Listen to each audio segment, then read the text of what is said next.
इस particular video में मैं यस बैंक के बारे में डिटेल में डिस्कशन करूंगा और मैं आपको बताऊंगा कि क्या आपका स्ट्रेटजी होना चाहिए। अगर आप पहले से ही अपर लेवल में अगर बाय किए हुए हैं तो आपका क्या स्ट्रेटजी होगा, और अगर आप इंटरेस्टेड हैं, अगर प्राइस कम देखकर अगर आप इंटरेस्टेड हैं यस बैंक में बाय करना, तो आपके लिए क्या स्ट्रेटजी होने वाला है। तो ये 15 तारीख का क्या स्ट्रेटजी होगा आपको समझ में आएगा, आप प्रॉपर डिसीजन ले पाएंगे इस वीडियो को देखने के बाद। तो चलिए इसके बारे में डिटेल में डिस्कशन करते हैं। ओके, उससे पहले वीडियो को पॉज करके इसको पढ़ना ना भूलें। चलिए डिस्कशन करते हैं। तो सबसे पहले हम इसके कुछ फंडामेंटल देखेंगे।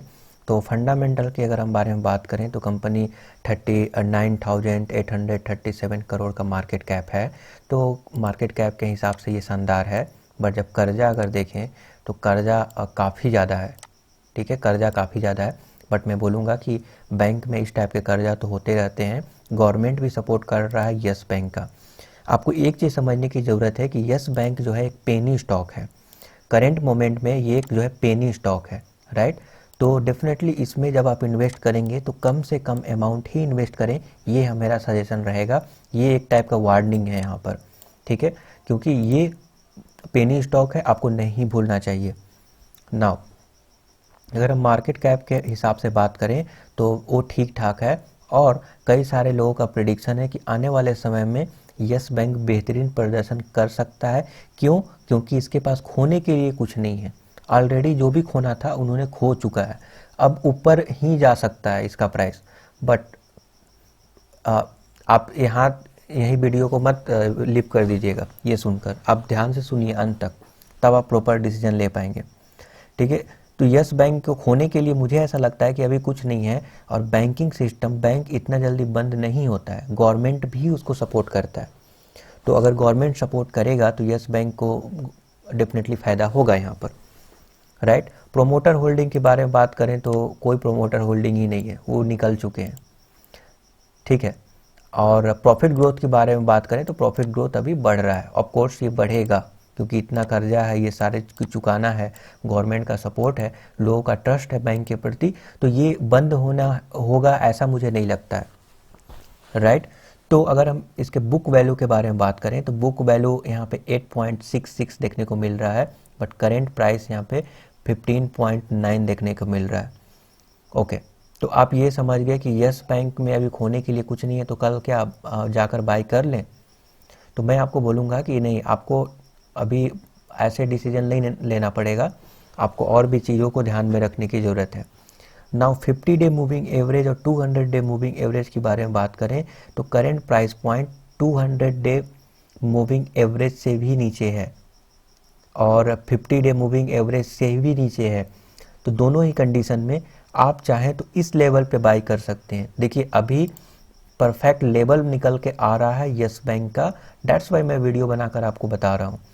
करेंटली अगर आप देखेंगे तो ये ओवरबॉट जोन में भी नहीं है, और हालांकि कोई ऐसा सिग्नल नहीं है कि ये अपसाइड जाएगा ही जाएगा। आप इंट्राडे के लिए हिसाब से आप देख रहे हैं तो ये वीडियो नहीं है, ये लॉन्ग टर्म के हिसाब से मैं बता रहा हूँ। तो यस बैंक आने वाले लंबे समय की कहानी है, लंबे समय में अच्छा ग्रोथ कर सकता है। शॉर्ट टर्म में कुछ बेनिफिट नहीं होगा, आपको ये समझने की ज़रूरत है। शॉर्ट टर्म में कुछ हासिल नहीं होगा, हो सकता है कुछ अपसाइड मूवमेंट हो, बट उससे कुछ फ़ायदा नहीं होगा। आप होल्ड करके रखेंगे, फिर से स्टॉक गिर जाएगा, आप परेशान हो जाएंगे।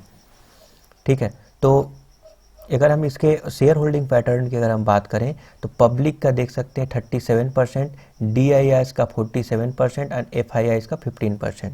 नाउ अब यहाँ पे जो FIIs और DIIs यहाँ पे जो इंटरेस्ट दिखा रहे हैं, इसके पीछे रीजन है। रीजन मैं आपको बताया कि इसको खोने के लिए कुछ नहीं है, तो आने और गवर्नमेंट का भी सपोर्ट रहेगा, बैंक पे लोगों का ट्रस्ट होता है, तो बैंकिंग सिस्टम को गवर्नमेंट सपोर्ट करेगा ही करेगा। क्योंकि अगर कुछ होता है अगर बैंक को, तो फिर लोग का एक जो ट्रस्ट है वो यहाँ पे खंडित होगा। तो डेफिनेटली यहाँ पे यस बैंक आने वाले समय में मल्टी बैगर रिटर्न दे सकता है, बट आपको कम से कम इन्वेस्ट करना चाहिए। और आप ध्यान रखें, ये पैसा हो सकता है कि 1-2 साल के लिए ये ब्लॉक हो जाए और कंसोलिडेशन फेज में चला जाए, कोई ग्रोथ देखने को नहीं मिले, ऐसा हो सकता है। क्योंकि इनका सिचुएशन इंस्टेंटली कोई चमत्कार के माध्यम से थोड़ी सही हो जाएगा। यस बैंक आने वाले समय में बेहतरीन रिजल्ट देगा, धीरे धीरे ये सारे कुछ होंगे।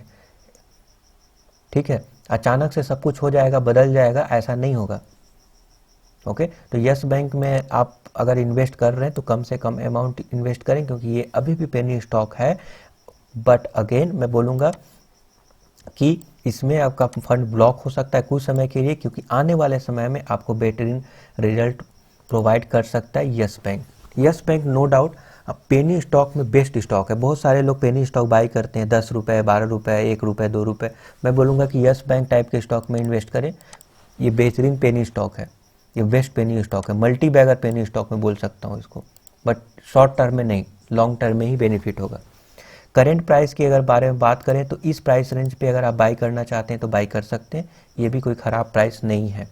ठीक है, तो 15 रुपया 90 पैसा पे अगर ये प्राइस रेंज पे अगर आप लेना चाहते हैं कोई इशू नहीं है, आप बाई कर सकते हैं। तो कुछ इसके इंपॉर्टेंट लेवल्स हैं, मैं उसको डिस्कस कर लेता हूँ। तो यस बैंक का जो लॉन्ग टर्म के लिए जो कुछ की पॉइंट है उसको हम यहाँ पे डिस्कस करेंगे। तो सबसे पहले स्टॉप लॉस।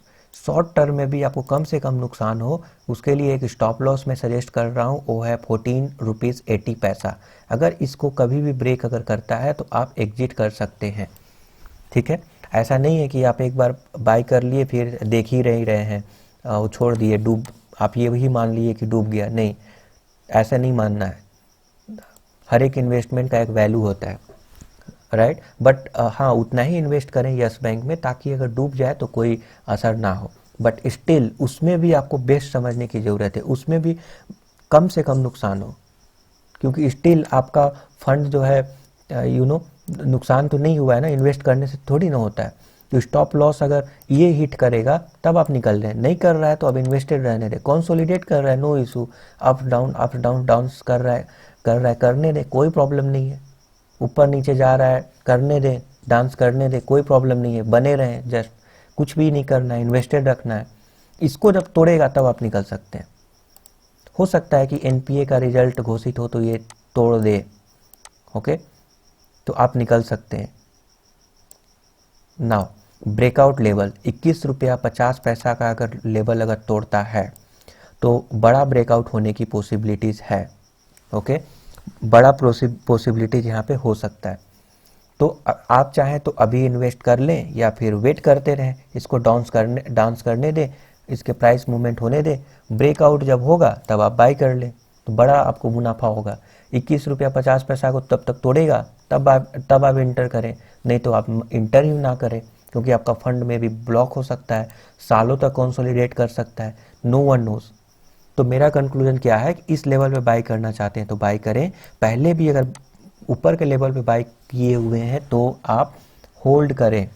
ठीक है, यहाँ पे होल्ड करें, क्योंकि अगर आप इस लेवल ये स्टॉप लॉस अगर हिट नहीं होता है तब तक आप होल्ड करें।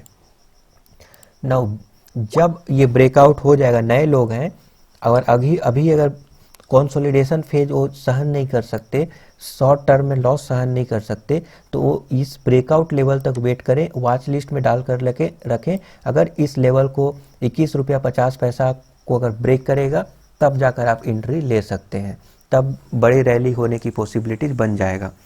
तो मैं उम्मीद करूंगा कि आपको समझ में आ गया होगा यस बैंक के बारे में। अगर अभी भी कोई डाउट है तो आप कमेंट करके पूछ सकते हैं। Thank you for your support.